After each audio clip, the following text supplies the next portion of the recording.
What if I told you the MVP race is already over, but the most dangerous player in the league hasn't even fully shown up yet? Everyone is locked in on Shai Gilgeous-Alexander, and honestly, he's been dominant, efficient, unstoppable at times. That kind of season usually ends with a trophy, and almost too quietly, Luka Doncic has been lurking. And lately, he's not putting up numbers, he's trying, and that should scare you, because if SGA is having an MVP season, Luka might be having something worse. Let's start with the obvious. SGA has been everything you want in an MVP. Efficient scoring, elite mid-range control, calm, surgical dominance, and he's leading a top-tier team in the Thunder. He doesn't rush, he doesn't force, he doesn't even look like he's trying half of the time. That's what makes him dangerous. It's controlled, predictable, reliable, and historically, that wins MVP. But here's the uncomfortable truth. There's nothing scary about predictable greatness. Now let's talk about Luka Doncic, because he's a different school. Because Luka has always been great. That's not the story.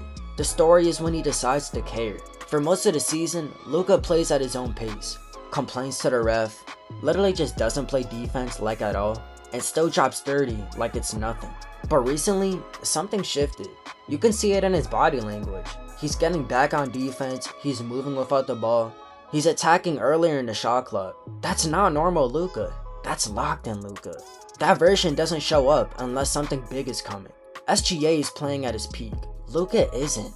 And he's still right there. Think about that. SGA is literally maximizing everything. Luka is still leaving things on the table. The gap isn't massive, y'all. That's not a compliment to Luka. That's a warning to everybody else. Because if Luka fully locks in, you're not competing with him. You're surviving him. We've seen this before. Players like LeBron James, James Harden, Nikola Jokic, they hit a point where the game slows down so much that effort becomes optional until it's not.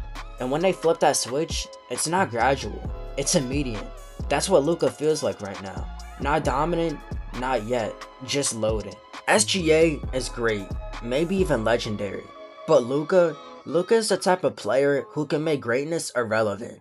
Because his game isn't built on system, rhythm, or flow.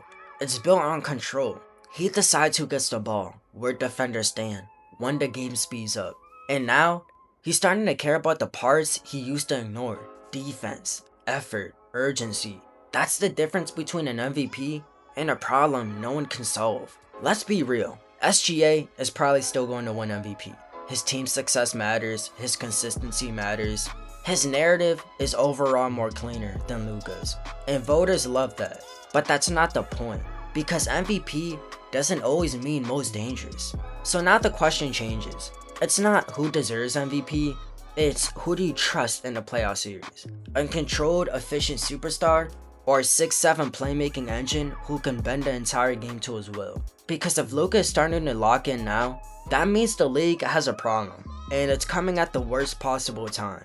SGA might win the MVP, he probably will, but if Luka keeps playing like this, that award might not matter, because the most dangerous player in the NBA is the one who hasn't peaked yet, and right now, that's Luka Doncic. But that's just my thoughts, man. If y'all enjoyed the video, leave a like, subscribe, turn on notifications, and until later, I'll see y'all on Mars.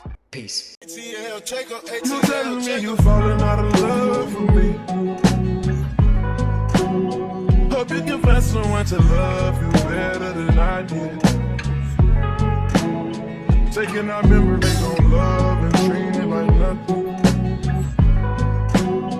Taking our memories on love and treating it like gossip.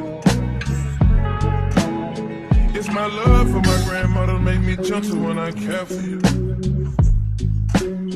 Tell me you're falling out of love, she's breaking my heart in two.